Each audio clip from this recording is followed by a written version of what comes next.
The father had no money to buy the boy a game, so he knelt on the ground crying bitterly, simply because that game could not only make money, but also allow one to become a hero admired by all. Arcana, an unparalleled virtual reality game. But one day, the game suddenly became reality, and the monsters inside appeared as well, just when humanity's survival was at a life-and-death moment. Some humans were assimilated with their game characters, gaining power beyond ordinary people, and quickly eliminated the overflowing monsters, making players heroes worshipped by everyone. However, Lee Hoyle had quit this game years ago, but unexpectedly years later he was assimilated with his game character, resulting in his level being very low, far behind ordinary players, so he chose to become an ordinary office worker. But due to being influenced by his character's personality, his work never went smoothly. Granfell Cloudy Orpheus Romeo was the character Lee Hoyle created at age 12, when he was in his Chunabu phase. Granfell was the heir of a great family, but during one of his business trips, his family was slaughtered by demons, leaving only him alive. To seek revenge, he decided to become a demon hunter. After Lee Hoyle assimilated with him, he constantly displayed Granfell's personality, which was also why he locked himself at home. His movements were crude yet carried a hint of nobility. His conversations had both Chunabu tones and noble elegance. And even worse, when his boss criticized him, he splashed water on the boss's face. Yet none of this was intentional on Lee Hoyle's part. As a result, Lee Hoyle ended up firing his boss, because nobles do not yield under pressure.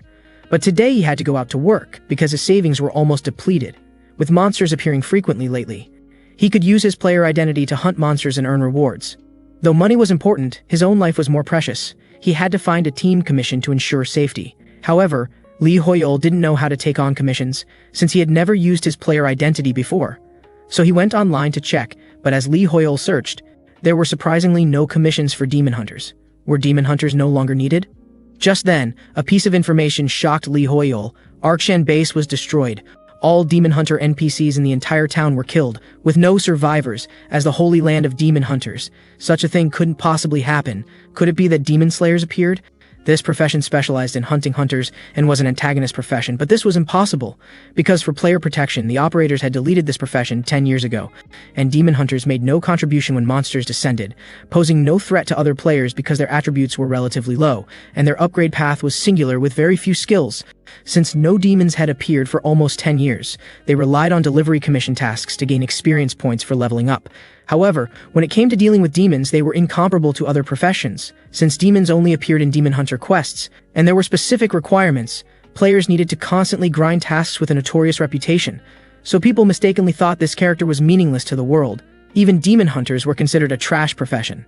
But a character being useless and being unusable were two different things, and the situation before Lee Hoyle's eyes was worse, because the NPCs who taught skills were all dead. Just then, he opened a game version update message.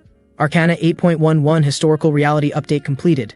It turned out that with the update, demons from the rifts also appeared, and demons were much stronger than ordinary monsters. They could even possess players and drive them insane. Even level 200 advanced players could hardly escape. Lee Hoyle was puzzled. If demons had appeared, why didn't demon hunters come out to hunt them? At this moment, Lee Hoyle speculated, what if I'm the only demon hunter after Arkshan's fall? If that were the case, should I take action? This left Lee Hoyle struggling. Just then a voice appeared in Lee Hoyle's heart. You can. I, Granfell, will not choose to flee from demons, no matter what temptations and mockery demons use on me. I will slaughter them all. That is my pride. They cannot harm the confident Granfell. Lee Hoyle hesitated for a moment. It seemed he would have to personally send demons back to hell. After all, this was a demon hunter's mission. The scene shifted, and Lee Hoyle appeared in the plaza, where someone was already waiting. Before Lee Hoyle stood the team captain for this mission, Nam Cholman, profession, tank. Seeing Lee Hoyle, he politely came forward to greet him. He looked refined and scholarly. Then the other members appeared, and the overall lineup looked decent. Looking at the rift before them, ordinary people couldn't perceive its existence. Only players could freely enter and exit to clear it. Nor's underground warehouse, suitable level, 35 to 40, destruction progress, 19.8%. Once the destruction progress reached 100%, the rift would shatter, and the monsters inside would be released into the real world. But for level 55 Lee Hoyle, this was a decent hunting spot. After last night's research, the current highest level player exceeded level 400, which was a level he couldn't even comprehend right now. Lee Hoyle needed to continue working hard to improve himself to hunt more demons. Moments later, everyone headed toward Nor's underground warehouse. There were obvious signs of battle here, and an eerie atmosphere pervaded, yet none of them showed any alertness. Just then, Seo Jongyun felt uneasy, But Nam Chelman said this place was probably already cleared by the previous batch of players. As long as they followed their route, they could easily complete the commission. So everyone relaxed their guard and entered this eerie mall. But Lee Hoyol remained vigilant and became even more alert. Little did they know, they had already fallen into the demon's trap. Moments later, Lee Hoyol sensed something approaching. And then the team members also discovered several Nors appearing 70 meters away. Without confirming the number of monsters or team coordination, the tank captain rushed forward alone, followed closely by 2 melee warriors. This team had no tactics whatsoever. Lee Hoyol stood behind unmoved. What should he choose to do next? Looking at the team composition, it seemed normal: 1 tank, 2 warriors, 1 support mage. But the tank not only failed to protect his teammates, but instead enraged the monsters, actually making a warrior responsible for blocking monster attacks, while most of the damage output relied on the mage's random casting. Lee Hoyol was puzzled. Was this how players operated after 10 years? Meanwhile, a message came from the mage. The stamina buff cooldown was almost over. It seemed they couldn't hold out much longer. Next, Lee Hoyol checked his inventory, because they would soon need him to act. But his inventory didn't have suitable weapons either. Only a silver short blade and bow and arrows. It seemed that, before finding appropriate weapons, he could only act sparingly. But the next second, danger arrived. An arrow shot toward Lee Hoyol. But he quickly noticed it. When Lee Hoyol looked back, he discovered a Norse legion hiding in the shadows, ambushing the team from behind while they were unprepared. Facing this sudden army, their strength was quickly depleted. Damn! It seemed these Norse had planned this. At this moment, everyone called for Nam Chelman to return to the team, but he remained expressionless, completely ignoring the others. In this critical moment, Choi Jong-un became distracted. Next, a monster attacked from behind him. Would he die here today? Just at this critical moment, the monster was pierced through by a sudden weapon. When Choi Jong-un looked back, it was an arrow. Lee Hoyol had acted. At this moment, Lee Hoyol also noticed that these monsters hadn't been trained yet. Otherwise, at that distance just now, Choi Jong-un would have been injured for sure. Although these ordinary monsters weren't Lee Hoyol's prey, sometimes action was necessary. Only then did Choi Jong-un remember that the team had gained an additional member today. As the group continued fighting, the monster numbers didn't decrease but increased, and the monster warriors and archers could coordinate perfectly. Looking at the endless monsters before them, Mage Seo Jong-yeon's heart was nearing collapse. But the next second, a voice pulled her back to reality. Stay calm. Lee Hoyol said, I'll handle the charging monsters. You need a powerful spell to break the current situation. I'll buy you the time you need. On the other side, the team members gathered together, finally realizing the importance of coordination. As Lee Hoyol bought Seo Jong-yeon casting time, her flame explosion magic was now ready. The group had just gathered the monsters in one place, and the low-level intermediate magic flame burst shot toward the monster horde. The scene filled with explosive sounds, and when the smoke cleared, all monsters had been eliminated. But at this moment, Lee Hoyol was staring intently at the monster corpses because his arrows were on them. He thought, if I secretly retrieve them, the others probably won't notice, right? The exhausted group was readjusting their condition. But Choi Jong-un couldn't hold back anymore. He stepped forward and grabbed Nam Chelman. Not seeing hidden monsters is understandable. But why didn't you come forward to help? You basically led us into a damn trap. At this moment, Nam Chelman remained expressionless. Then he grinned wickedly and kicked Choi Jong-un away. Next, an evil energy erupted from his body. And simultaneously, Lee Hoyol's skill natural enemy activated. This skill was unique to demon hunters, rapidly increasing combat power when fighting demons. It seemed his soul had been corrupted by a demon. Lee Hoyol slowly spoke, a demon. Everyone was shocked, asking if he was mistaken. Obviously, they couldn't believe Chelman would be corrupted by a demon, so everyone fell into fear. Yet fear was the most delicious food for demons. When Lee Hoyol was in self-doubt, he was also affected by the demon's illusion, and what appeared before his eyes was the tragic state of his team members, with Seo Jong-yeon calling to him for help.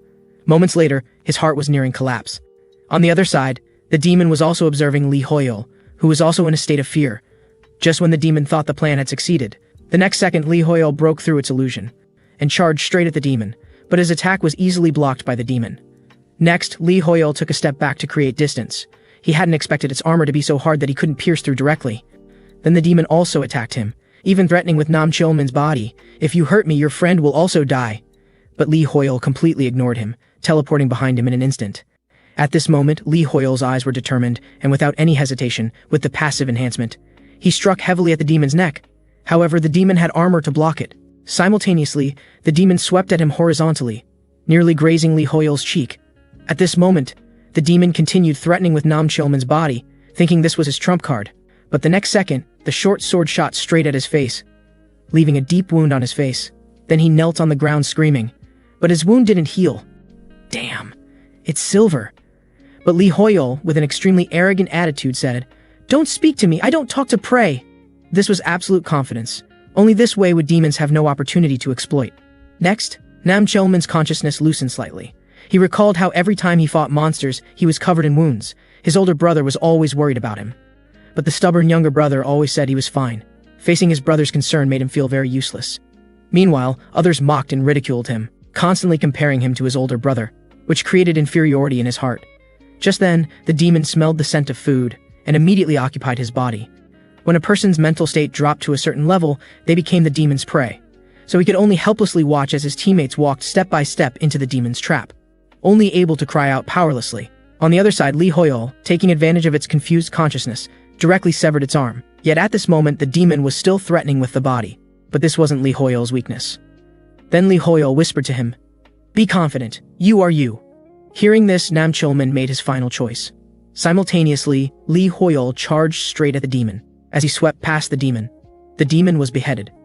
Li Hoyol said to Nam Chelman about his choice, "Well done, only with firm will can a demon be completely annihilated." Nam Chelman slowly opened his eyes. The team members were all shocked. Was everything just now an illusion? He finally realized he had been possessed by a demon. At this moment, the team members were also very worried about his safety. Nam Chelman looked at his trembling hands. After all, the feeling just now was so real. Was that the feeling of death? Li Hoyol then said, "Demon hunter weapons cause no harm to humans, but are lethal to demons." Everyone found it incredible, and this was their first time seeing a hunter. Li Hoyol told them that a person must have confidence and pride to avoid being corrupted by demons. Meanwhile, he opened his equipment window. Not a single piece of equipment had dropped. It seemed to be a poor little demon. The scene shifted. Li Hoyol's demon hunting caused a sensation on the forums, because no demons had appeared for 10 years, let alone how to hunt demons. But no one believed it, constantly complaining about it. When Nam Chelman wanted to invite him to join the guild, older brother Nam Tae-min expressed disagreement, saying a forum post had no persuasive power. When the younger brother slowly said, "I was the one possessed by the demon," the older brother was stunned in place. Meanwhile, Nam Chelman said he would change profession to analyst, because through this battle, he understood his weaknesses and role. Though he had always wanted to make his brother proud. "I want to be proud of myself and walk my own path." Facing his brother's sudden change, Taemin was a bit incredulous. But at the same time, he felt very relieved. After all, he had advised him many times to change professions, but he never did, making the brother increasingly curious about what kind of person could change his brother so quickly. The younger brother said Li Hoyol seemed mysterious, fighting without using magic, but with a dagger. Nam Taemin said that although Arcana had thousands of combat methods, using a dagger was the first he'd heard of. In the illusion abnormal state, he wasn't affected, which meant his mental state was more incredible than imagined. But no one on the forum believed it. After all, it did sound unbelievable. But the older brother said he believed his younger brother. After all, he had even prepared a contract for Li Hoyol. When the younger brother picked up the contract to look at it, he was directly stunned. On the other side, Li Hoyol's level increased to 67. He hadn't expected this seemingly insignificant little demon to provide so much improvement. Much better than doing delivery commissions in Arkshan. Was this the so-called professional advantage? At this moment, Li Hoyol was also affected by Granful's characteristics, changing from his previous slovenly lifestyle to following regular schedules and practicing self-discipline. This wasn't necessarily a bad thing, and I learned something from it. Meanwhile, Li Hoyol was reviewing Granful's detailed information, learning that he was very talented in magic. He could imitate most spells just by seeing them once, and he never hesitated when it came to hunting demons. This made Li Hoyol somewhat immune to demonic influence.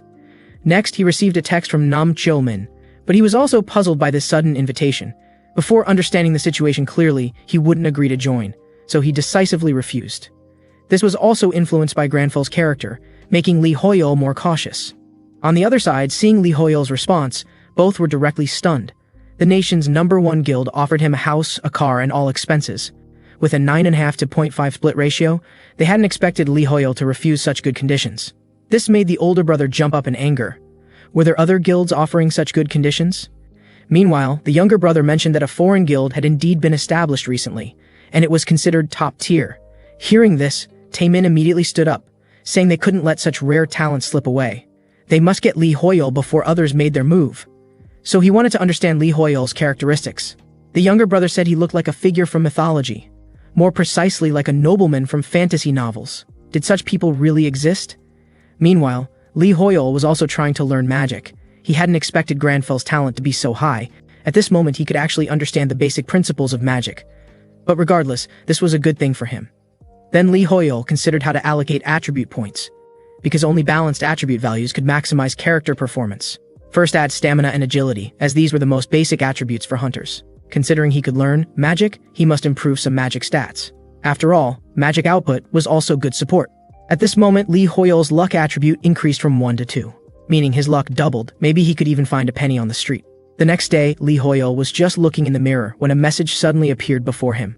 Good fortune indeed came. It was actually a hunter profession quest. After the game world became reality, even quests became pitifully rare. Because in real life, there weren't many NPCs who could provide quests to players, making quests extremely rare. And this was a pursuit-type quest, given to only one person. No one knew its content, and there were no walkthrough guides. Even high-level players receiving such quests would be newsworthy. But logically, this wasn't a quest a level 76 player should receive, so this definitely meant Lee Hoyol might be the only remaining demon hunter. Arkshan was where hunters learned skills and took quests. In Granfel's memory, hunter quests were repetitive, meaningless hard work, climbing 10,000-meter slopes every day, living in extremely harsh conditions, even eating halfway up the mountain. Meanwhile, the skill-teaching NPCs constantly yelled at players. Many players couldn't stand it and left. But all this was to train hunters' mentality. When Lee Hoyol opened the quest, he was directly stunned. Was this the quest that could make headlines? The scene shifted to the Rift Analysis headquarters, a facility formed to reduce chaos and destruction in the world. They employed all staff involved in Arcana's development, collecting related information and providing analysis for players. Because of this, they lived a 996 lifestyle every day, constantly monitoring Rift update news. Just now, Rift news was updated. When they checked the news, they felt extremely terrified. New Rift, Count Family territory, where even ordinary monsters were level 200. Ordinary soldiers and bosses approaching level 400. And most terrifying was the boss, Count Oscura, reaching a terrifying level 430. This was the strongest boss among all appeared rifts. Facing the situation, any number of people would undoubtedly be going to their deaths, and the NPCs inside wouldn't help players attack either. When the rift shattered, the monsters inside would descend into reality. Damn, were all previous efforts in vain? On the other side, Lee Hoyol looked at the profession quest before him. First quest, hunt demons. Lee Hoyol had completed this. The second was to strengthen his physical condition. At this moment, Lee Hoyol was slowly sipping plain water. The next second, he splashed it on his own face, his body trembling constantly. The result of high-intensity training. And for someone who preferred indoor life like him, high-intensity training was somewhat demanding. But after a week, Lee Hoyol felt much more relaxed. If not for Granfel's pride, Lee Hoyol would probably have given up these quests already. As quests continued refreshing, the content remained unchanged. Lee Hoyol did nothing but exercise. At this moment, he was already cursing heaven and earth, and the quest content was becoming increasingly outrageous. Another week passed. Damn. Still no changes? How many times did he need to complete this to get rewards? Just then, the quest interface suddenly refreshed. Were rewards finally coming? Don't tell me the reward is just 8-pack abs. When Lee Hoyol opened the rewards, it was actually 2 attribute points in stamina and agility, and they were permanent increases. With level unchanged, improving attributes was extremely difficult, and attribute items were very expensive. Increasing 1 point required at least millions or tens of millions. It seemed Lee Hoyol had struck gold, compared to hunting monsters. This seemed very easy. Meanwhile, the radio broadcast news, 90% of guilds announced abandoning the new Rift strategy. Hearing this, Lee Hoyol was also shocked. They said Count Oscura was both demon and vampire, the highest level boss seen so far. This strategy would be the most difficult Rift in history. Damn, this level was too outrageous. And demons were the hardest for other players to deal with, because the more battles they experienced, the stronger they became, requiring constant vigilance against abnormal states. So ordinary players needed to be at least 10 levels higher than demons to have a chance of killing them. Facing Count Oscura, Lee Hoyol simply couldn't imagine. Meanwhile, the quest refreshed at this moment, Hunt Vampire Demon. The vampire appearing before him was exactly the level 430 monster. Damn! Lee Hoyol also fell into fear. Can I do this? Though I, Lee Hoyol, was influenced by my character and gained the hunter title, I still feel it's impossible. Just then, a slap woke Lee Hoyol up. Are these damn prey getting cocky too? Time to let them taste fear. Granfell, it's you again. Can I just run away quickly?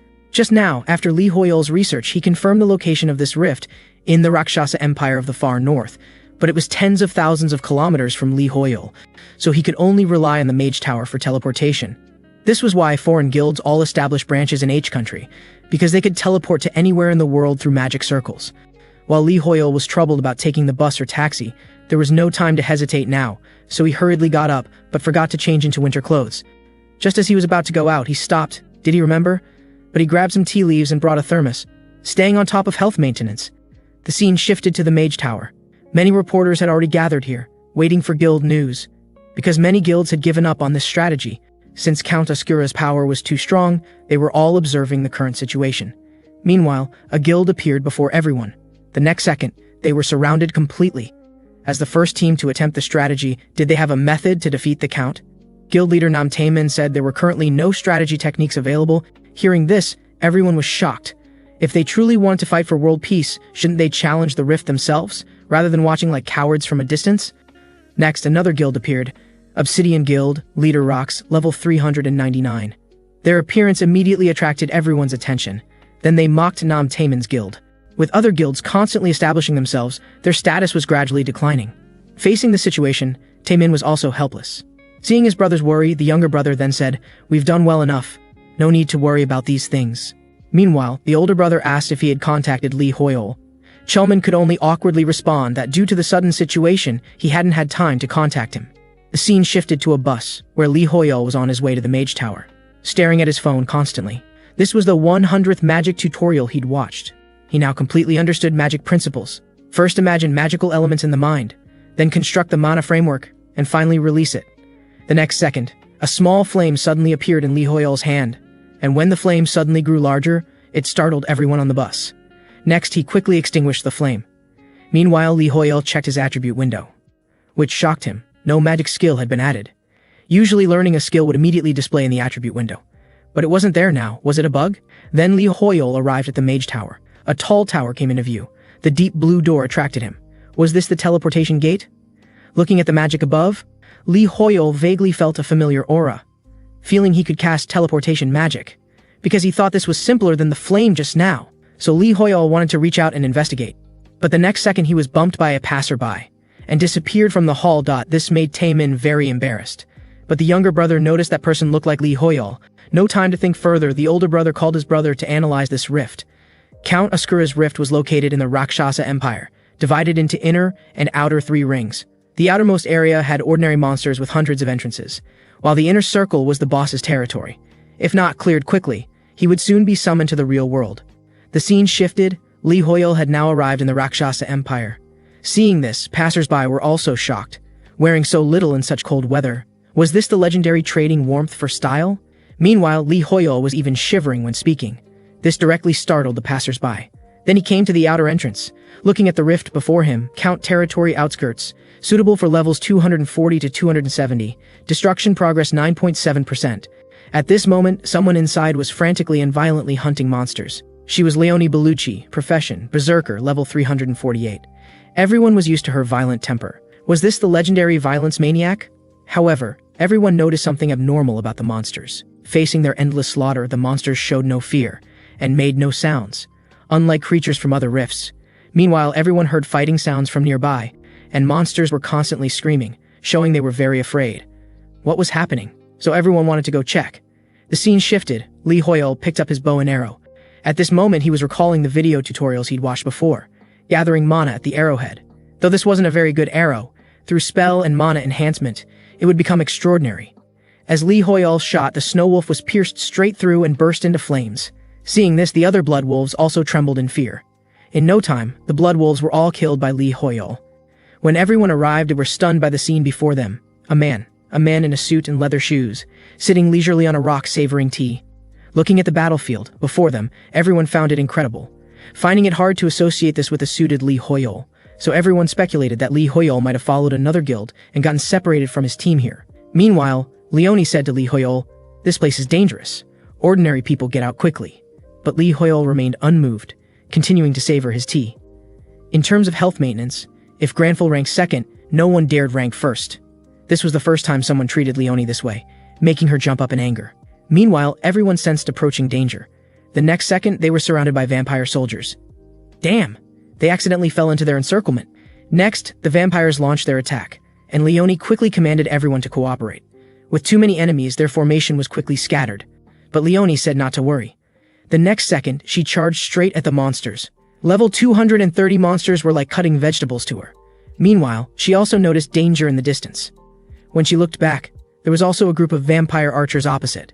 Damn, they were caught in a pincer attack. Next, the sound of drinking water interrupted everyone. They were shocked. Why hadn't he left yet? Lee Hoyol ignored them at this moment, just looking at the tea in his cup. But the next second, the monsters launched their attack, countless arrows shooting toward them.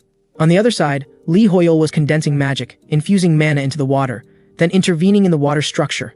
The rest was manifestation. He thought, I need powerful mana, but my current level couldn't possibly provide so much mana.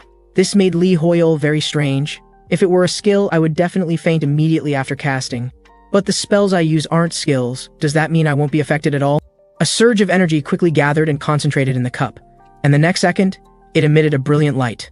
Moments later, a towering earth wall blocked everyone's path. Leonie was equally astonished. Was this alchemy? At that moment, Lee Hoyol murmured from behind, this really isn't a skill, but rather his own magic. However, it interferes with the structure of objects to change their form, making it more like a type of alchemy. So everyone speculated that Lee Hoyol might be an alchemist. But why would an alchemist come to a battlefield? This left Leonie very puzzled. Meanwhile, the vampires had already circled around the earth wall to attack from the side. And in an instant, everyone was caught in a pincer attack. It seems my tea time will have to be postponed. The monsters immediately launched another attack, and the team quickly prepared for battle. Leonie also shouted for Lee Hoyol to get behind her. After all, an alchemist wouldn't have much combat power. But Lee Hoyol paid no attention and directly pulled out his bow and arrows. On the other side, 2 team members couldn't withstand the monsters' fierce assault, and one of them was now seriously injured, but the monsters showed no mercy, immediately launching another attack. At this critical moment, an attack shot straight toward the monster, and the next second the monster was completely pierced through. When he looked back, it was actually an arrow. But there were no archers in their guild. Lee Hoyol's performance left Leonie stunned. Was this guy actually an archer? Then what was that wall about? Next, Lee Hoyol condensed magic on his arrow, and a flame-wrapped arrow shot straight at the monster. This left Leonie in complete disbelief. The flame he just released was magic. Was this person some kind of monster? One person with 3 professions. Moments later, the vampires were completely eliminated. Leonie, who had been snubbed, was sulking, because Lee Hoyol hadn't said a word to her, just standing there motionless. But if it weren't for his crucial damage output, the team would probably have been in grave danger. Also, what was the deal with him wearing only a suit in the dead of winter? Was he trying to show off? Then Lee Hoyol pulled a small packet from his pocket. This guy was actually making tea. Afterward, Lee Hoyol also looked toward Leonie, thinking she might want a cup too. Damn it, this guy actually looks pretty handsome. Her face turned red with embarrassment, and Leonie's mind began racing with various thoughts. At the same time, Lee Hoyol walked over. Is he going to invite me for tea? If he's inviting me for tea, for the sake of the tea, I'll forgive his earlier rudeness. Then Lee Hoyol said, I don't have any tea for you. Leonie instantly froze. You damn bastard. Meanwhile, a large crowd of reporters waited at the rift entrance. They were all waiting for the first team to clear the dungeon, the most favored High-On Guild and Obsidian Guild. These were the teams everyone had the most faith in. At the same time, a rift turned blue, indicating that the rift had been cleared. Immediately, reporters swarmed over. And when they saw the team that emerged, they were stunned.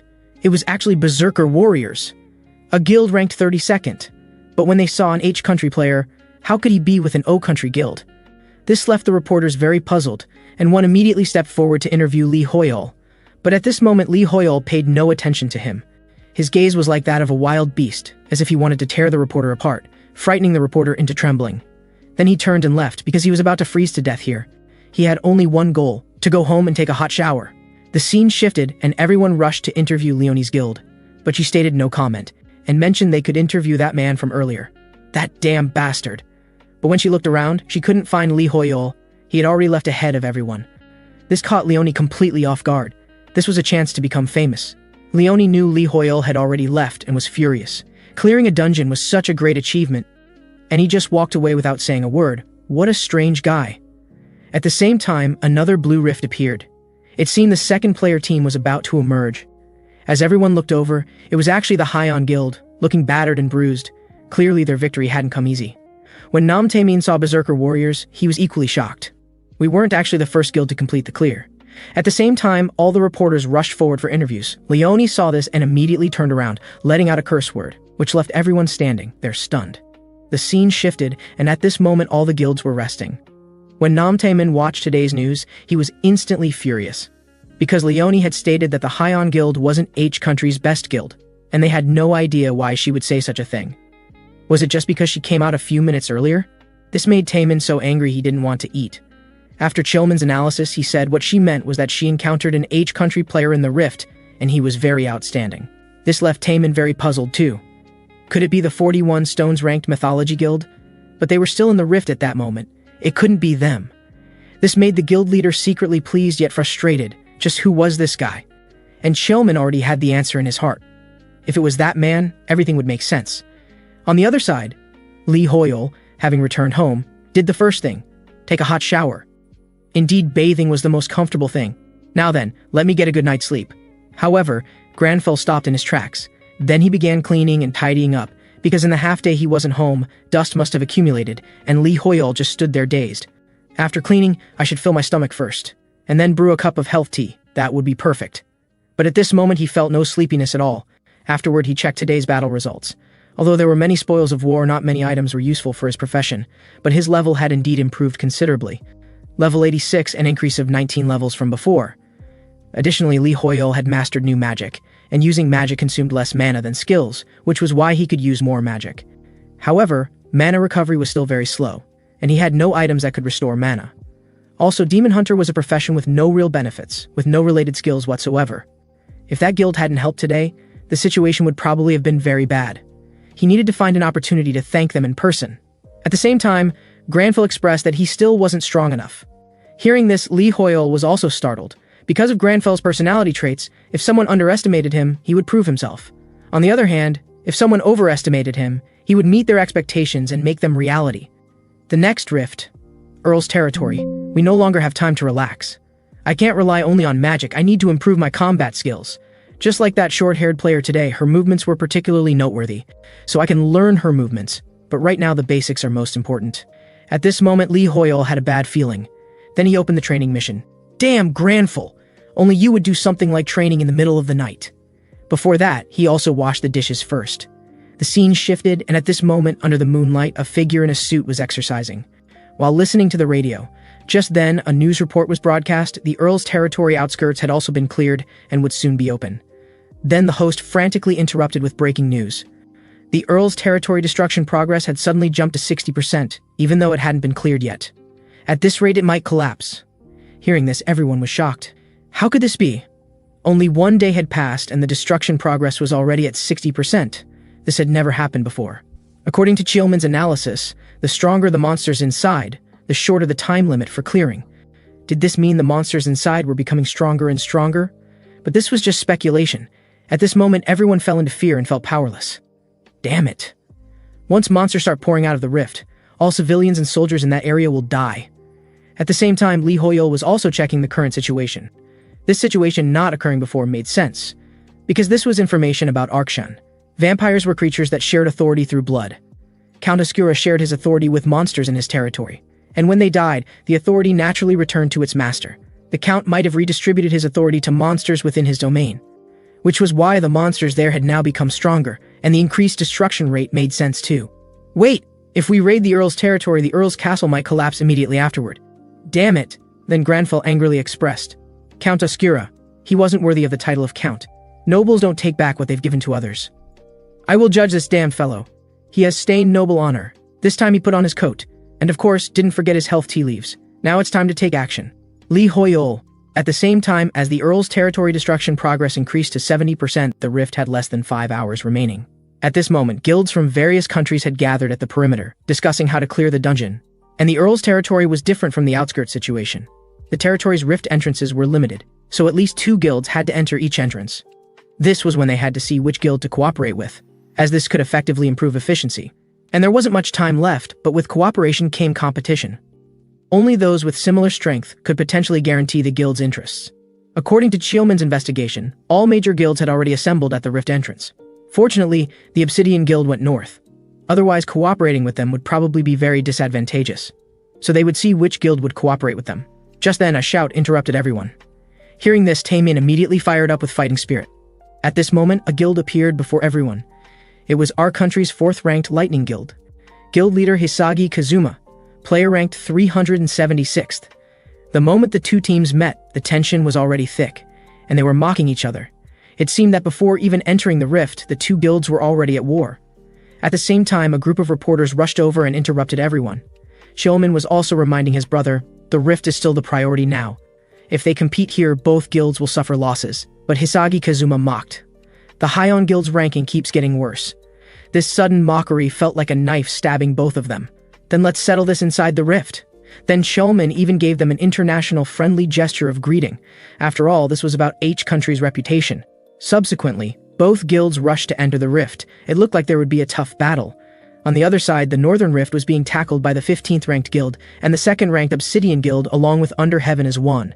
The southern one was being tackled by the 30th ranked Berserker Warriors, the 7th ranked Phantom Sun Guild, and the 3rd ranked Bohemia Guild. And now the destruction progress had reached 80%, and people all over the world felt fear and anxiety. At the same time, Li Hoyol was sitting in a pile of ruins.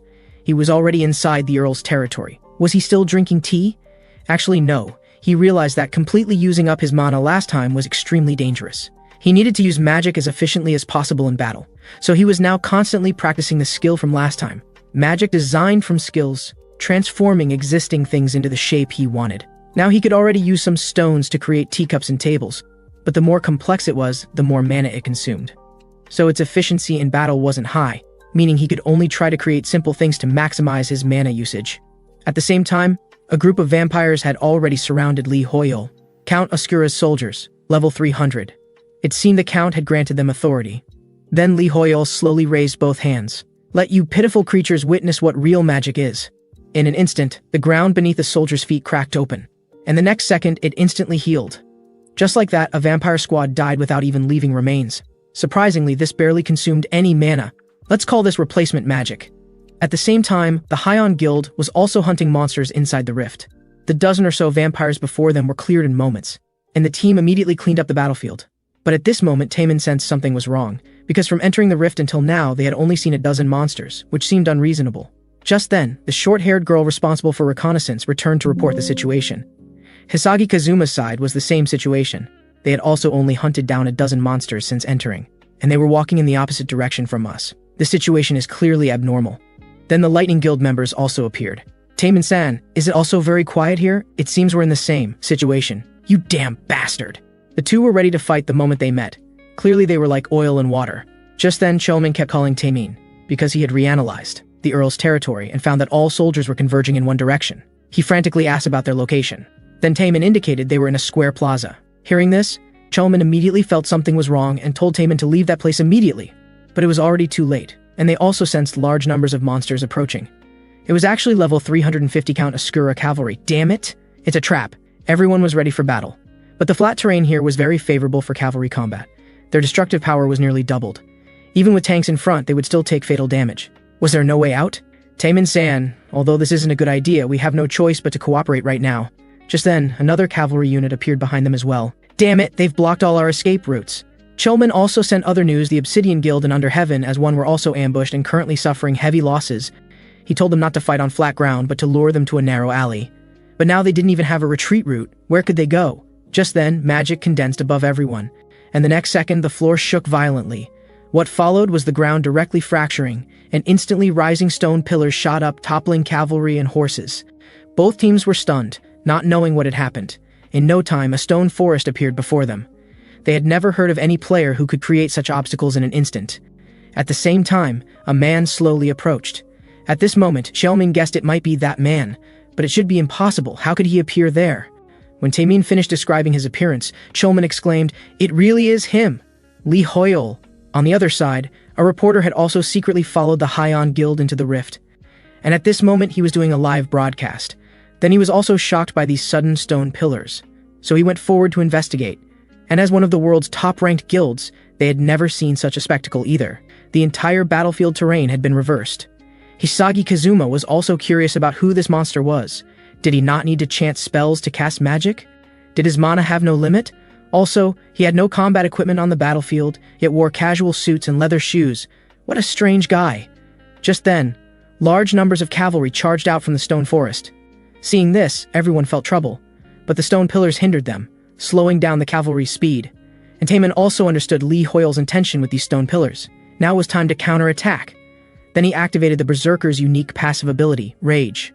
At this moment, the vampires found the terrain unfavorable, but it was already too late. Taemin charged forward to the enemy, and the next second split both rider and horse into 4 pieces. Then came another thunder half-moon slash. An enemy several meters away fell one after another. Seeing this, everyone charged. The chance to turn the tables had come. At this moment they were fighting fiercely with the cavalry, and it was the stone pillars that gave them the will to fight. And all of this was being recorded by the distant reporter. An unremarkable-looking mage had reversed the battle situation. Most importantly, he was actually fighting cavalry alone. Had he forgotten he was a mage? This left the livestream viewers dumbfounded. Then Lee Hoyol pulled out a dagger. Just as he was about to finish off this vampire, he stopped his movement, looking at the dagger's durability and thinking, if I use the dagger, it will definitely reduce its durability. Granfel's quirk, he was very protective of his weapons. But what if I interfere with the dagger's mana to change its shape, then restore it to normal? Wouldn't the durability also restore? When I turned stone into a teacup, it had the durability of a teacup. When I used replacement magic to restore it to its original state, it became a stone again, with no durability data. If this hypothesis was correct, then changing it back to its original state would restore the durability to its initial state. Then Lee Hoyol activated replacement magic, and the short dagger instantly became a long spike. Moments later, when Lee Hoyol changed it back to a dagger, its durability was indeed back to 100%. This way he could save quite a bit on repair costs.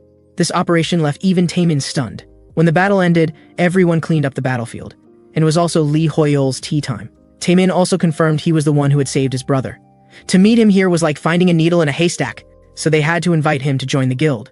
If the Lightning Guild got to him first, that would be terrible. They would satisfy his demands at any cost, even if they had to sell everything they owned to get him. At the same time, the reporter stepped forward for an interview, and people from both teams enthusiastically came over to greet him, asking where he was from and whether he had joined a guild. For a moment, all attention was focused on Lee Hoyol. At this moment, Nam Taemin also squeezed into the crowd, and introduced to Lee Hoyol that he had previously invited Lee Hoyol to join the Hyon Guild, but he felt very uncomfortable, unable to find any sense of ceremony here, because Granfell felt that interviews were very formal affairs. So he stated he wouldn't answer any questions and told Nam Taemin not to block his way. This directly stunned everyone present. The scene shifted, and at this moment the internet was flooded with news about Lee Hoyol. All major guilds were discussing him, with his popularity overshadowing even the Obsidian Guild, which made their guild leader very uncomfortable. At the same time, he was also analyzing Lee Hoyol's performance today. Their team members had been discussing this for hours, with the captain asking for their opinions on Lee Hoyol. Camilla said, "I don't know either, I'm just an archer." Dimitri expressed his breakdown. This question has been asked hundreds of times today. They had no information about Lee Hoyol whatsoever. Rox also fell into deep thought. Camilla looked at Lee Hoyol on the screen and said, "He does look pretty cool, but why don't we just investigate him directly?" The broken-down Dimitri said, "He must be jealous. We clearing the dungeon first should have made us famous, but now everyone's talking about this guy." Hearing this, Rox also thought this was possible, and now the media always exaggerated and hyped up newcomers. They just did it to increase views and forcefully promoted him. He felt it must be like this, otherwise it couldn't be explained. But he still felt there were big secrets about this Lee Hoyol. At the same time, footsteps were slowly approaching. Seeing the skills Lee Hoyol released, she also said they were pretty cool.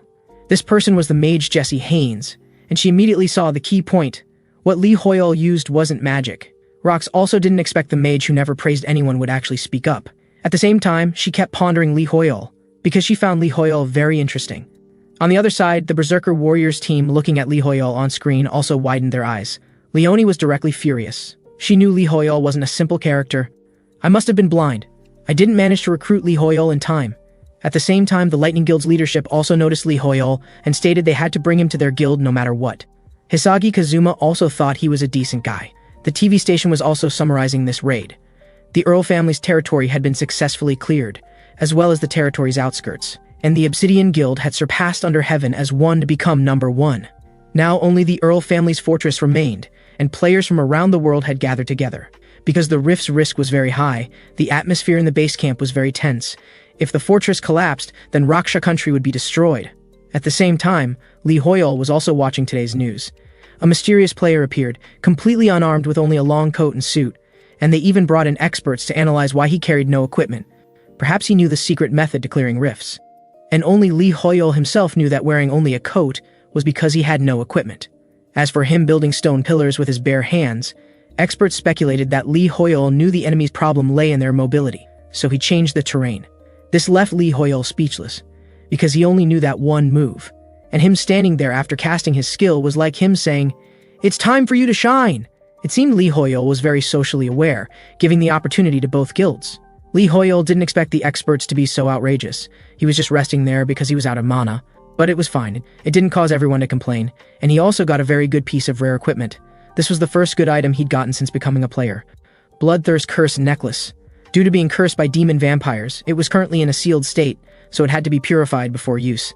These cursed items were called demon items. Once the curse was lifted, the effects would be unlocked, but most players would choose to discard such items because they could choose better ones. Because the cost of lifting curses was quite terrible, no one would risk it. But there was another correct way to use cursed items. Demon Hunter's unique exorcism ritual could purify them. Just like how they only attack demons without harming possessed people. But with this sacrifice, it was different. Granfell could invite demons into his consciousness, which was similar to the status abnormality demons cause to humans. Although if your mental state wasn't good, you might be possessed by demons, but if I could stay conscious, fighting demons in consciousness was more advantageous for me. At the same time, Nam Taemin also called him, which left Lee Hoyle very puzzled. Was it because the interview earlier had embarrassed them, so they were calling to sue him? But Lee Hoyle couldn't answer the phone right now, because Granfell would mess it up. Let's politely send him a message asking him not to sue. And the two brothers on the other side were directly stunned. He only replied with one word, the same as last time. Let's focus on the rift for now. At the same time, Taemin was also analyzing Lee Hoyle. What did he mean by not enough ceremony? Was my etiquette wrong? Really hard to figure out. Taemin noticed the scene was like a market, and his eyebrows were twitching, indicating he was controlling his anger. But since he wouldn't answer the phone, there was nothing they could do. They'd have to think of another way. The destruction progress had reached 83%, so they needed to hurry. Just then, the ground suddenly shook violently. This also startled both of them. Was it an earthquake? Then urgent news came. The innermost Earl family fortress suddenly collapsed, and the rift's destruction rate had been around 80%. But it suddenly caused massive casualties, and Raksha country was requesting aid from other countries. At this moment, a castle came into view, and everyone felt it was incredible. It seems just as I guessed. He withdrew his authority, so he became stronger. Then Lee Hoyle slowly walked forward. At this time, they noticed he was the person from TV. How dare he go forward alone? Everyone was talking. Was he seeking death? At the same time, Lee Hoyle came before the statue. What an ugly statue, such poor taste. Hearing this, the statue's eyes flashed with red light. Could this statue actually move? Then it slowly rose, revealing terrible killing intent. Everyone was shocked seeing this. It looked like a giant over 10 meters tall. Its great sword was swinging toward Lee Hoyle. Was he seeking death? But in Lee Hoyle's eyes, this was just a broken piece of stone. At the same time, he slowly raised his arm. The statue's attack struck directly at Lee Hoyle. He calmly moved his finger, and the statue was dismembered into pieces. The Obsidian Guild in the distance also sensed the sounds of fighting. The sound just now was the same as in the video. Was that man casting skills? This made Jessie very curious, so she immediately turned around, because she really wanted to know what skill Lee Hoyle was using, although his skills looked like magic. Then she leaped up, stepping on magic barriers and moving in that direction. The scene shifted, and watching Lee Hoyle's performance, everyone froze in place. With just one move, this giant was gone. Now stone could be easily decomposed for Lee Hoyle. At this moment, Granfell complained that it was a poorly made statue, low-grade in texture, material, and craftsmanship. They put a piece of garbage in the garden as if it was something they were proud of. Moments later, other players rushed forward. Because with the Gate Guardian gone, now was the time to counterattack. At the same time, the mission refreshed at this moment. Demon Hunter Profession Mission, prelude to counterattack, hunt vampires and make him feel the fear of being hunted. Unexpectedly, a new mission suddenly refreshed. At this moment, Lee Hoyle was calculating what the mission conditions were, and what did making him feel fear mean. But Granfell had already started taking action, because there was no more time to hesitate. Count Oscura was already level 430, while he was only level 100. In Granfell's eyes, there was no level difference, because he was a demon hunter, and hunting demons was his duty. Lee Hoyle was instantly speechless. My body will be killed by him sooner or later. The scene shifted, and Lee Hoyle had already appeared in the banquet hall. The setup here made him feel very uncomfortable, with vampire portraits everywhere, creating great negative effects on players, but Granfell wouldn't be affected at all. On the other side, the Hyon Guild had also arrived at the castle, but at this moment they could no longer advance among these paintings. Because the vampire interference had a very strong effect on other players, they felt like they could barely breathe. Fortunately, there was a healing mage restoring their status. They also noticed it was these paintings causing the problem, feeling like countless eyes were staring at them. Chelman knew this was the abnormal mental interference state. At the same time, they heard sounds from the other side of the wall. These ugly paintings! Then Lee Hoyle directly burned them, and they should have felt the pressure decreasing. According to Cheolmin's analysis, everything in the castle was a trap. All statues, portraits, and indoor items caused physical abnormalities. This explained why the Obsidian Guild people didn't enter through the main entrance. and Berserker players were more susceptible to status abnormalities. But if just the portraits in the entrance hallway were so irresistible, they dared not imagine how bad things would get once they went deeper. On the other side, Lee Hoyle kept complaining about the portraits. Absolute shit. How could they eat while looking at these terrible pictures? Just how strong were their stomachs? Granfell was extremely critical of the layout. These sculptures were also terrible. I almost felt sorry for those stones they had to endure being carved, just to become uglier than before. Now I understand why they called narcissism a disorder. The castle layout was also a mess with a bunch of unnecessary forks in the corridors. If they really thought about this layout before building, their heads must have been just for decoration. Lee Hoyle couldn't help but complain, "You're saying more here than 12 TV episodes combined." At the same time, a large door caught Lee Hoyle's attention. At the end of the passage and emanating a sinister aura. This must be that guy's lair. Considering the layout, this must be the center of the castle. Granfell's instinct told Lee Hoyle behind the door was the vampire count, and it was very quiet here. No other players had made it this far yet. The next second, a long-haired girl made Lee Hoyle jump with surprise. "Finally found you! Your magic is amazing!" Faced with Jesse's questions, Lee Hoyle remained unmoved, but he was also very curious about how she could float in the air. He had always been very careful about using mana, yet this woman used it like water. At this moment, Jesse kept asking questions incessantly, saying they could study magic together. This made Granfell think she was very rude. Then Lee Hoyle mentioned etiquette, and Jesse was stunned. Then he gently tugged at Jesse's clothing. "Please mind your behavior. This is the minimum requirement for someone requesting to learn." Jesse looked at him bewildered. This was the first time someone said her behavior was crude. Was this man a demon? At the same time, Lee Hoyle sensed an evil aura, and the great door opened. It was the vampire count. Lee Hoyle's passive ability Nemesis also activated, looking at the two people before him. The vampire said, "I didn't expect two humans to wake me up. Are you ready to die?" Jesse quickly signaled to Lee Hoyle, "We're no match for him, we need to request backup from others." And Lee Hoyle laughed and said, "How interesting, Oscura. This man actually wasn't afraid?" This stunned the vampire. At the same time, Granfell takes out the full-blood cursed necklace, and the exorcism ritual automatically activates. "You vulgar vampire, let me teach you a lesson. Let me show you what true nobility is." This makes Lee Hoyle suddenly startled.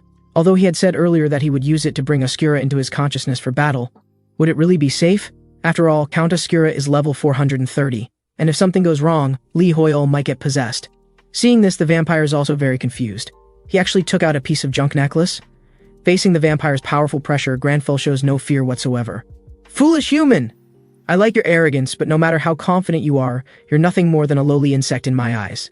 At the same time, he is also reclaiming the soldier's authority. Jesse also senses something is wrong and asks Lee Hoyle if there's any way to handle this. Damn it! Lee Hoyle can certainly see that. He's already over 300 levels higher than Lee Hoyle. If he absorbs all the authority he shared, the gap will become even greater. But the next second, the sacrifice shatters. It seems the sacrifice was successful. In an instant, the vampire feels an uneasy aura. Then, his vision goes dark, and he appears in another place. That's right. His consciousness has entered Granfell's mental realm. At this moment, Granfell sits atop a mountain observing the vampire with an air of absolute confidence. When the vampire looks around, he discovers that Granfell is on the mountaintop. He knows this is an illusion created by the man before him, but this is just child's play to him, because he can easily destroy this place. He then excitedly activates his skills. In the blink of an eye, countless attacks bombard Granfell. The entire mountaintop is covered in flames, billowing with thick smoke. As long as I eliminate the caster, won't the illusion automatically be dispelled? I thought I could experience your techniques, but you've already turned to ash. At this moment, the vampire is laughing continuously. Do you think that's all I am? Is this the extent of my power, Oscura? Hearing this, the vampire is suddenly startled. As the smoke gradually clears, the scene before him leaves the vampire incredulous. He didn't expect Lee Hoyle to still be alive. Well then, Oscura, look carefully at who actually died. When the vampire looks at Lee Hoyle again, he breaks out in a cold sweat. The mountaintop from before has become his own body. Then, fear spreads throughout the vampire's entire being. At the same time, the vampire in reality also falls into a state of fear, and his magic power is causing destruction all around. Seeing this, Jesse is also very confused. What exactly is happening? Lee Hoyle is still standing here, but Count Oscura is furious? Immediately, Granfell says, "Oscura, you seem very afraid." The vampire only feels his head splitting with pain, and he cannot escape from his consciousness. The next second, a powerful magical force instantly erupts, blasting the entire roof apart. Seeing this, Granfell is also very satisfied, and Lee Hoyle finally breathes a sigh of relief. After all, that was a level 400+ monster. Jesse looks at Lee Hoyle with admiration. What kind of magic did he use? Li Hoyol's exorcism ritual is a skill that only attacks demons without harming the possessed, and using different sacrifices produces different effects. The cursed necklace's effect is to forcibly invite the demon into the demon hunter's consciousness. Whoever gains the upper hand in this situation depends on whose intelligence is higher, but Grenfell could never be affected by demons or such things unless someone spilled his tea. Then Jesse asks Li Hoyol what drove the vampire into madness. The vampire who saw his own death only wants to escape from here. A moment later, a passive notification appears. Vampire Count Oscura has been inflicted with fear. This looks just like the fear status abnormality that demons inflict on humans. At the same time, the mission is also completed at this moment. It's time to finish him off. Then Li Hoyol takes out his short sword and slowly approaches. Looking at the vampire before him, he strikes without hesitation. But the situation before him leaves him stunned, because the attack just now didn't cause him any damage at all. Could it be that the level gap between them is too great? Then he signals Jesse to act. But Jesse knows her magic cannot eliminate him, and steps forward saying, "If possible, please teach me." "Damn it, there's no other way, I can only try to teach her." Li Hoyol speaks, so we need to hurry. Jesse didn't expect this man would actually be willing. Under Li Hoyol's guidance, Jesse quickly gathers magic. A high-level mage casting spells even changes the color of the sky. The next second, a purple lightning bolt descends from heaven, striking directly at the vampire. Looking at everything before him, Grenfell remains unmoved. At the same time, Li Hoyol's level continuously increases. A moment later, Count Vampire is reduced to nothing but ash. Is this the power of a high-level player? She instantly killed a level 430 monster with one strike. Jesse looks at this pile of ash with great curiosity. Then she reaches out to dab a little, and her next action makes even Grenfell's eyes widen. She actually puts the vampire's ash in her mouth. Whose silly girl is this? Did she faint from hunger? At the same time, the mission completion notification appears, and a new mission follows. Just then, a voice interrupts them. The two are players from the Obsidian Guild. All abnormal statuses on their bodies have disappeared, and they're rushing over urgently. Rox also notices this man before him. Then Jesse expresses her great gratitude for his guidance. Although the magic just now wasn't very familiar, I will do my best. My name is Jesse Haynes. If I'm not being rude, may I ask your name again? This leaves everyone stunned. She was indeed impolite before, but she's willing to change and learn. I should tell her my name as a reward. Then Li Hoyol slowly states his name, Li Hoyol. The scene shifts, and Li Hoyol has now returned home. His first task is to clean the bedroom once more. Although he was only out for half a day, he cannot be careless about this. At the same time, his phone vibrates violently, but he doesn't answer any calls. Because after defeating Oscura, his face appeared all over the media. This undoubtedly exposed him, and his family will eventually discover he's become a player. Because now they already have. Li Hoyol's phone is full of their missed calls. This leaves him suddenly stunned. Li Hoyol has 3 older sisters. They've been close since childhood, except for Li Hoyol, because he was the one who got bullied by them since he was little. Although Li Hoyol knows they care about him very much. Whenever Li Hoyol thinks of those sisters, his head starts aching. At this moment, a little girl is watching the news on TV. The next second, she doesn't even want her toys anymore and runs straight to her mother, constantly tugging at her clothes and pointing at the TV nearby. "Uncle's on TV." This makes her very curious because she thinks this is impossible. When she looks at the TV, she's suddenly stunned. The TV is showing a video of Li Hoyol conquering a dungeon. The eldest sister can't believe her eyes, while the little niece looks on with admiration. A moment later, Li Hoyol's room door is suddenly knocked on, startling him. It's his sister's voices. It seems because Li Hoyol didn't answer his phone, they came looking for him. This makes him very panicked. Li Hoyol knew they would come. At the same time, the room door slowly opens, and 3 women appear in his field of vision. At this moment, he is changed into a neat suit and looks very noble. Then he says, "You are the annoying neighbors. First of all, be quiet, my sisters." Hearing this, they are directly stunned in place. "You guy." At this moment, Chielman is still watching today's news, still content related to Li Hoyol. But he only left a name before departing. Not only in Korea, but the whole world is paying attention to this mysterious man. He has now become a must-have for all major guilds.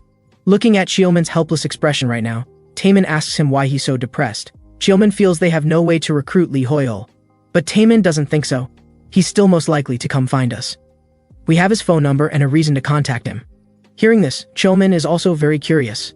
The spoils we obtained from the Count's family territory plaza. First, we should thank him, so isn't it polite to share with him?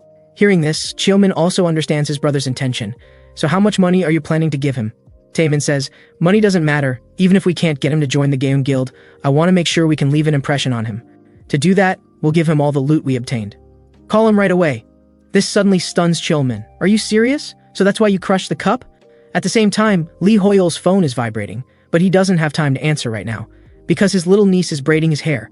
Perhaps only she dares to mess with Lee Hoyol's hairstyle. After all, he's the man who makes demons flee in terror. The one laughing happily is his eldest sister Lee Eunhee, ranked 3rd in the family. The one laughing until her stomach hurts is 2nd sister Lee Jiun, ranked 4th in the family. The one looking worried is 3rd sister Lee Yelim, ranked 5th in the family. According to current rankings, Lee Hoyol doesn't even make the top 6. Then the 3rd sister asks, "So you've synchronized with your character?" This makes them think of 10 years ago, when Lee Hoyol was constantly babbling about Granful and such, even wanting to dye his hair silver. For Lee Hoyol, these are definitely dark history. But jokes aside, how are you doing now? The 3 sisters are very worried about his safety. After all, being a player is a very dangerous profession. Many people never return. Lee Hoyol not answering his phone made them very worried. If you encounter difficulties, you can give up, okay? Remember, we'll always be on your side. Hearing this, Lee Hoyol is very moved.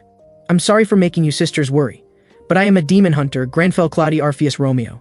I'm very suited for this job." Hearing this, the sisters are also stunned. It seems our worry was unnecessary. After tasting Lee Hoyol's proud tea ceremony, it's getting late. Well, today's gathering ends here. Then Lee Hoyol sees them off. Just then, the 3rd sister mentions one more thing. "You must save money properly." Lee Hoyol is suddenly stunned. Saving money is impossible. I'll never save money in this lifetime. Then he thinks of the dungeon rewards. Players' main source of income comes from the game developers. The amount varies according to difficulty and contribution rate. This is a reward that CEO Sean pays out of his own pocket. So let's see how much bonus the last mission will have. When Lee Hoyol slowly moves his hand away from the numbers, 10 million or 20 million. But this is clearly more. Could it be 100 million? The scene shifts to the Obsidian Guild. Camilla is asking Jessie how she defeated the Count. And what's the deal with the magic Lee Hoyol taught? It looks like you're familiar with him. But Jessie says she doesn't understand him. Then why do you keep watching these strange videos? Faced with Camilla's constant questioning, Jessie becomes very annoyed. Who would have thought the quiet girl could be so scary when angry? This makes Camilla surrender directly, but she's still very confused. Why does Jessie keep watching videos about learning etiquette? Is it that interesting? At this moment, Jessie is still constantly studying. The next second, a message catches her attention. On the other side, Lee Hoyol is jaw-dropped by the number before him. It actually has 12 digits. That's 11 billion. How rich is this guy named Sean? How should he spend this huge sum? At this moment, Lee Hoyol has fallen into the money trap. But Granfell is disdainful. "Are you this happy over a little money? Shut up, you noble." At the same time, Lee Hoyol recalls the loot obtained from the Count's territory. The vampire's magic orb is currently still in a cursed state. For others, cursed items can only be thrown away as garbage because the possibility of removing curses is very low. But demon hunters can use them as sacrifices for exorcism rituals. Using garbage so well, how suitable for waste recycling work. Granfell is immediately speechless. Can you have some ambition? There's also the sacrificed full-blood cursed necklace. Lee Hoyol thought this thing would disappear, but unexpectedly it's still in his inventory, and its curse has been removed. He guesses the exorcism ritual replaced the purification ritual. Currently, Lee Hoyol has the magic orb and necklace, plus so much money, he finally doesn't have to worry about rent anymore. In the blink of an eye, it's midnight. Lee Hoyol still can't fall asleep because he's still thinking about how to handle this money. Should he open a savings account? But what if he gets scammed? Should he discuss it with family first? Maybe he should buy better equipment since he must constantly enter rifts. But buying equipment suitable for this level now feels wasteful.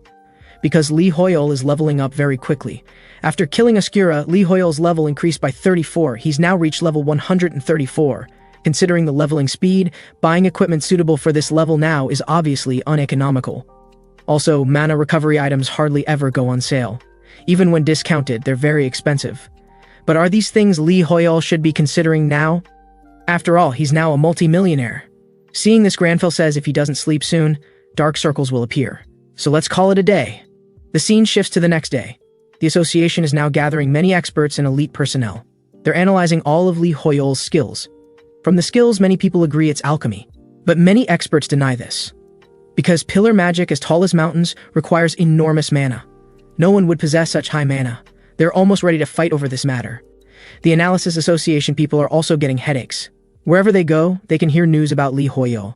He's now known by everyone, and there's no one using the ID Lee Hoyol in the Arcana database. They don't know if this is his real name or an alias. But there are more important things to do now because today is Thursday. New rifts will be updated today. Just then, the version interface updates. This time, the game is adding a new area, Yusra Archipelago. This island is called Treasure Island in the game. Everything that grows and lives there is priceless. Real-world treasures cannot compare to it. It's a very mysterious area, belonging to a hidden dungeon that no one could find. Now appearing in the real world, this will surely cause a sensation among major guilds. The Mage Association will now convene a new meeting. Lee Hoyol is also following today's news. He learns from it that Jessie, ranked 4th, is also attending this meeting. This leaves Lee Hoyol at a loss. Last time we said she was impolite, now we're done for. Granfell doesn't think so. Then today's primary task is to go to the Mage Association. There's a saying, the Mage Tower has magic, no skills. When Arcana was still a game, this phrase appeared in the Mage Tower's description. Lee Hoyol doesn't know what this scholarly organization is, but it might help him. So before that, let's wash the dishes. Lee Hoyol is suddenly stunned. Don't most people leave immediately? The scene shifts to the Mage Tower. Many mages are already gathering here. A little Loli is watching the pedestrians here, as if waiting for something. She's a member of the Mage Tower, Claire. Just as she's lost in thought, a person walks past her. The next second, the pedestrian falls toward her, but she shows no intention of dodging. The man crashes heavily to the ground. Surprisingly, the man didn't hit Claire. It turns out there's a spatial barrier here. People outside cannot see what's inside. Seeing this, she feels very bored. At the same time, a voice interrupts her. Then Jessie slowly walks in, passing directly through the wall. This spatial barrier was set by the Tower Master. Without an invitation, it's very difficult for anyone to see through this magic. Claire is very nervous seeing Jessie. The pedestrians outside are incredulous. Jessie just walked into the wall. Then Claire guides Jessie to the meeting hall. Now all members have almost arrived. Just then, Jessie senses a familiar aura approaching. Then she tells Claire, wait 2 minutes, because Jessie feels he's coming. At the same time, Lee Hoyol also arrives at the Mage Tower. Looking at the giant crystal before him, he thinks, where would their meeting room be? He didn't expect the Mage Tower to be so lively. These people are probably all wanting to go to Yusra Archipelago. Then a voice interrupts all the pedestrians. It's player Lee Hoyol. Hearing this, everyone's attention falls on Lee Hoyol. And Lee Hoyol also senses trouble. He should have worn a mask when going out. Then everyone swarms toward him, holding notebooks and rushing up for autographs and photos. One person grabs his backpack from behind, saying if he doesn't take a photo with them, they won't let go. Seeing this, Granfell is very angry because it contains something very important. His tea leaves. Then he just says one word, scram. The pedestrians are also stunned. If Lee Hoyol disappoints these people, he might get less attention. This is a good method. But the next second, this person grabbing the bag gets excited. Are these people masochists? They actually want Lee Hoyol to say it again. At the same time, the wall nearby catches Lee Hoyol's attention. This wall looks different from the others. It seems to have mana flowing. There might be secrets hidden inside. Then Lee Hoyol steps forward to check. He doesn't know if it's a mechanism, but this wall gives him a different feeling. The next second, Claire blushes and acts like a fangirl. And Lee Hoyol appears in the wall. I knew this place was different. Now they're heading to the meeting hall. At this moment, Claire is also very curious about who this guy is. At the same time, she's constantly searching through the roster because she remembers all invited people should have already arrived. Even after rechecking the invitation list, this person isn't on it. Just then, Lee Hoyol asks if there's any problem. Hearing this, Claire suddenly thinks about what just happened, making her very shy. And she quickly says there's no problem. But do you really not have an invitation? Lee Hoyol gives an affirmative answer. At this moment she's thinking, since the illusion was set by the Tower Master, even high-level mages couldn't see through it without an invitation, so how did he get through? Lee Hoyol looks at Claire with confusion. Why is she blushing? Does she have a fever? Then Granfell asks if he can't participate without an invitation. Claire waves her hand indicating otherwise. Even without an invitation, anyone who can see through the magic barrier can participate. At this moment, Lee Hoyol doesn't know what she's whispering about. It turns out she wants to see if there's Lee Hoyol's contact information. Well, if there's no problem, let's go. Lee Hoyol looks at the stairs before him. This should be some kind of illusion magic. Maybe when my mana reaches 1000 I can copy it, but I need to know the magic theory behind it. The scene shifts, and he arrives at the meeting hall. What meets his eyes is a crystal venue. He didn't expect the interior to be so large. Claire explains that this is where mages research, discuss, and study. When Arcana became reality, the NPCs from the game also appeared in the real world. The most influential among them is the youngest chief mage, Marcello, who's called the future successor of the Mage Tower. He hasn't disappointed his nickname because he was the fastest to discover the world situation. He created entirely new magical knowledge, and is also the leader of the Academic Association. Jessie's had explained a whole bunch to her, almost putting her to sleep. A moment later, the meeting officially begins. At the same time, Marcello discusses theoretical examination and intervention of magic. He notices many people aren't paying attention. He says, being able to come here is a mage's greatest honor. Participating in this noble knowledge discussion, I hope you can take it seriously, rather than coming for my tasks. This tower being summoned to the real world has many reasons, and rifts are constantly updating, requiring players to continuously grow stronger. But many players aren't used to using NPC magic, just as NPCs have difficulty understanding real-world science. But to find the cause and restore world peace, we must work together. Therefore, today's topic relates to science. Marcelo sees the possibility of further developing magic through science. For this, there's an uproar below. Seeing this, he directly condenses a fusion magic in his hand. This is a combination of science and magic. I'll call it ignition. But he says we should be cautious about nuclear fusion methods because we don't know what variables are involved when two very different things combine. Jesse finds this very interesting. So I need help from others to research together. Everyone finally understands this is an NPC quest. What are the conditions to trigger it? At the same time, Marcelo says if anyone has objections, they can raise them at any time. Just then, a silver-haired man raises his hand. There are some unnecessary things in the examination. Just like the magic you displayed earlier, everyone discusses among themselves. Is he questioning the chief mage now? Seeing this, Marcelo falls silent for a moment. He's never seen this man before.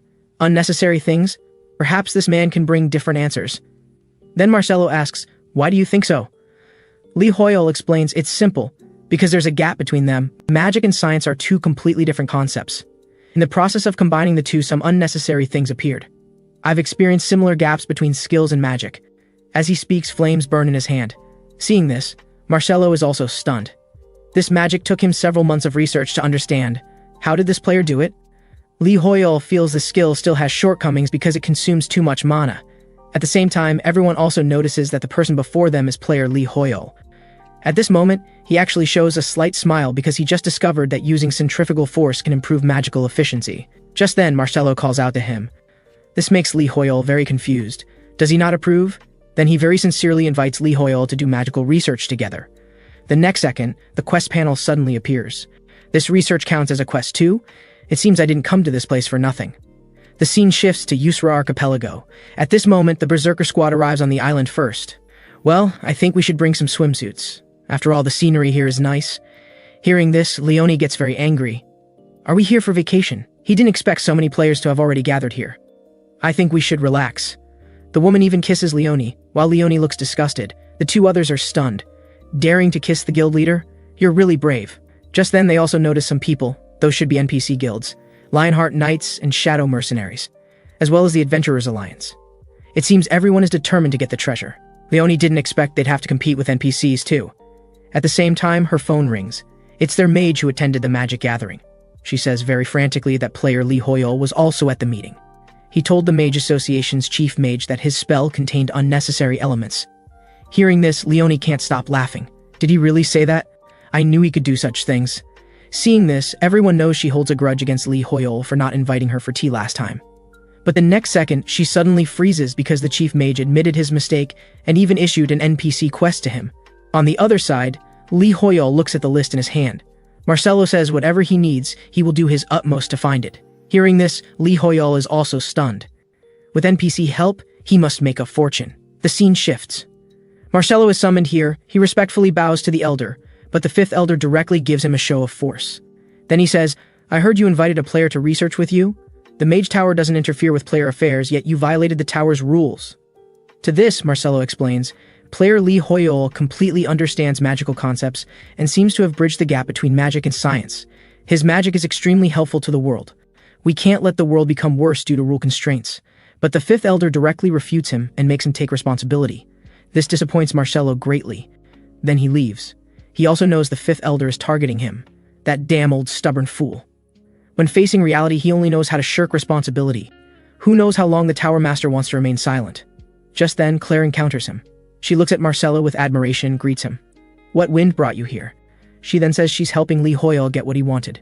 Hearing this, Marcelo directly says, I'll take it over. This suddenly surprises Claire. Is this really okay? I happen to have business with him now. Then Claire gives him the items. Please trouble the chief. The scene shifts.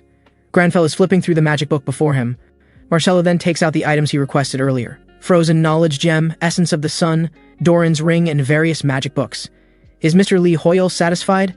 Looking at the valuable equipment before him, Lee Hoyle is very dissatisfied. Do you think these things are really suitable for me? I'm only level 134 now, and these items require players of at least level 500 to use. Hearing this, Marcelo is also stunned and deeply apologetic. I misjudged you. Then he takes out a hexagonal star brooch. Seeing this, Lee Hoyol is very satisfied. Without any special requirements, it can restore 10% mana. This is his ideal equipment.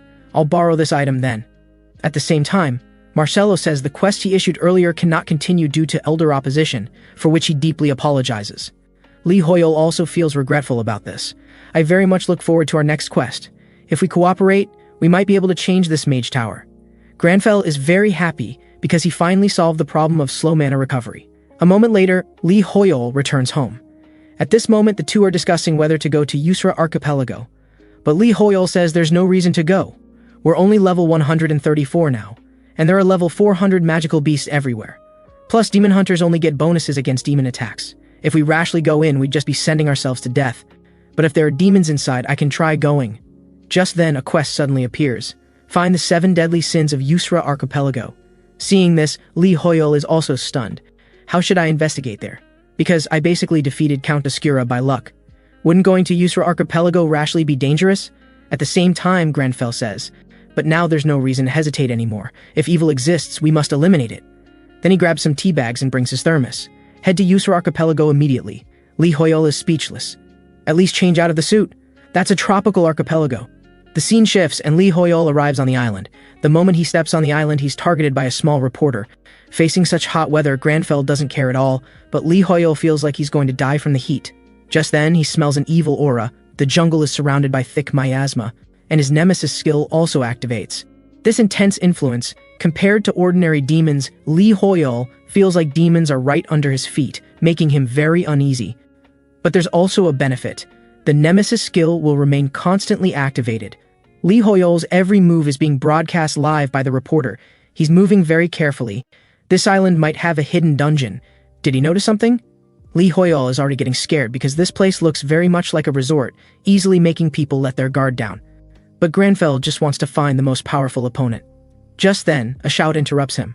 Someone is fighting! In no time, 2 people appear before Lee Hoyol. They're retreating steadily. The archer can't aim at his position because the light reflecting from his body is too dazzling. It's a level 420 Emerald Tiger. It turns out they're scouts from other guilds. Just then, he notices someone behind him. When he looks clearly, he's suddenly shocked. It's player Lee Hoyol. Why is he here? Lee Hoyol is also stunned.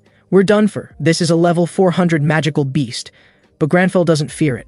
He raises his hand to cast magic. The ground instantly raises stone pillars to trap it. If we stop its movement, it can't play tricks anymore. The other's eyes widen. Is this still a skill humans should have? Perfect for practice.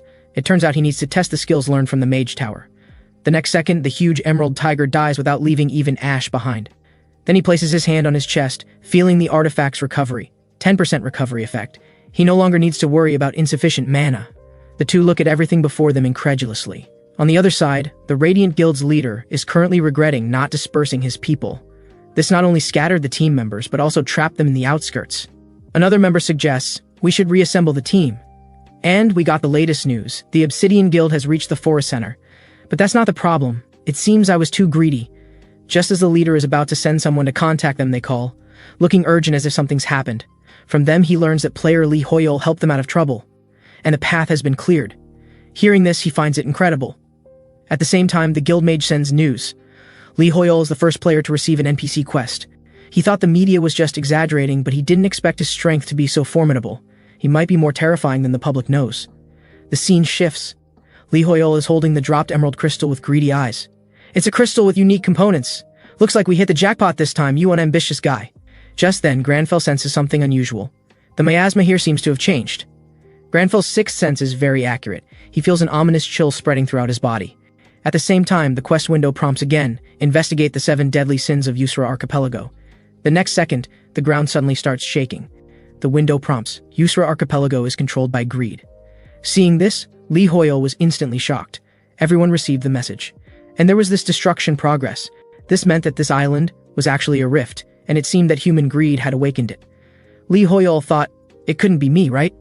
Granfell, considering the current situation. What had been awakened must be a demon of greed. If the progress reached 100%, the demon of greed would be released. At the same time, the quest prompted again. Stop the resurrection of greed. Ensure the island's treasure won't be destroyed by greed. This further confirmed Granfell's suspicion. The quest said to stop it, not destroy it, because with Lee Hoyol's current abilities, he might not necessarily be its opponent. At this moment, the nearby guild began advancing toward the treasure's location. From their conversation, they learned that the Obsidian Guild had obtained a batch of treasure, and there were currently 9 islands left unconquered. Hearing this, Granfell knew this was a normal reaction, believing all players on the Ustra Islands were thinking the same thing as them. To prevent the treasure from being destroyed by greed, they needed to abandon their own desires, but convincing all players was impossible. Li Hoyol racked his brains but couldn't think of any solution. At this moment, Granfell sighed softly. Currently, there's only one way. We have to take all the treasure. This left Li Hoyol stunned. Are we going to fight all the players alone? The Obsidian Guild conquered the second archipelago, and they too received the destruction progress, which made their guild leader Rox feel strange. Camilla also noticed that from the moment they obtained the treasure, the progress bar increased by 10%, which couldn't help but raise suspicion. The guild leader also confirmed this, then immediately asked about Jesse's participation in the meeting. Dimitri indicated that Li Hoyol had received a quest from the Mage Tower. Rox found Li Hoyol increasingly interesting. If we fought him, who knows who would win or lose. Hearing this, both felt a sudden shock in their hearts. I hope our interaction won't be too violent. Camilla also expressed that the current situation was already difficult to resolve. Getting into conflict with that monster would be an unwise choice, and Jesse would never agree to such an approach. Rox ran his fingers through his hair. True, after all, he's never done anything bad to us. There's no need to oppose him at all. I think I must have been blinded by jealousy. Meanwhile, the island's destruction progress rose to 20%. Had another guild obtained treasure? When Dimitri checked the information, he discovered that Unity Under Heaven had conquered another island. It seemed the increase in destruction progress was exactly as they had suspected. On the other side, Li Hoyol was trying to stop Granfell's idea. If we take all the treasure, the destruction progress will fill up, and the demon of greed will be awakened. Even if you're not doing it for profit, greed will still awaken if you do that. Just then, they noticed the guild ahead. Looking at their attire and banner, it was the Lionheart Guild. Unexpectedly meeting the finest knights here, Granfell directly called out to their captain. Harkon Kingsguard. Hearing this, Harkon frowned deeply. The others were quite angry about this, feeling it was disrespectful, but the captain signaled them not to be impulsive and asked for his name. Granfell apologized for this. My name is Li Hoyol. It's an honor to meet the Lionheart Knights here. Harkon also sensed it. Compared to other players, Li Hoyol had a special aura about him. Then Harkon noticed the brooch he wore. It seemed familiar somehow. Just then, Granfell sensed something was wrong. Suddenly, an attack came toward him. But fortunately, his quick reflexes allowed him to dodge it. This puzzled everyone. Was it a meteor falling from the sky? But the next second, they were suddenly stunned. It was the island's guardian beast, the Golden Hound giant turtle. The captain immediately signaled everyone to prepare for battle. At the same time, the giant turtle's eyes emitted a green glow. The attack struck toward them, and its attack carried a mist effect. They couldn't see the giant turtle's figure clearly at all. Just then, Harkon sensed something was wrong, but the turtle had already appeared behind him. He wanted to run, but it was too late. The next second, the massive turtle paw came down toward him. Just from the turtle's overwhelming presence, the others couldn't get close at all. Am I dead? Just then, Harkon noticed it was Li Hoyol who blocked the turtle's attack. Seeing this, they were all shocked by his move. To cast such powerful magic without chanting, is this guy a monster? This wasn't the time for idle chat. The giant turtle had tremendous destructive power, and in no time, the raised earth wall was destroyed by it. Building such a large earth wall was quite draining. Li Hoyol needed to conserve his mana as much as possible, so he had to cooperate with them. Before Li Hoyol could extend an invitation, the other party spoke first. The Lionheart Knights said that as long as Li Hoyol could help them achieve victory, they would provide generous compensation. Hearing this, Granfell readily agreed to their request.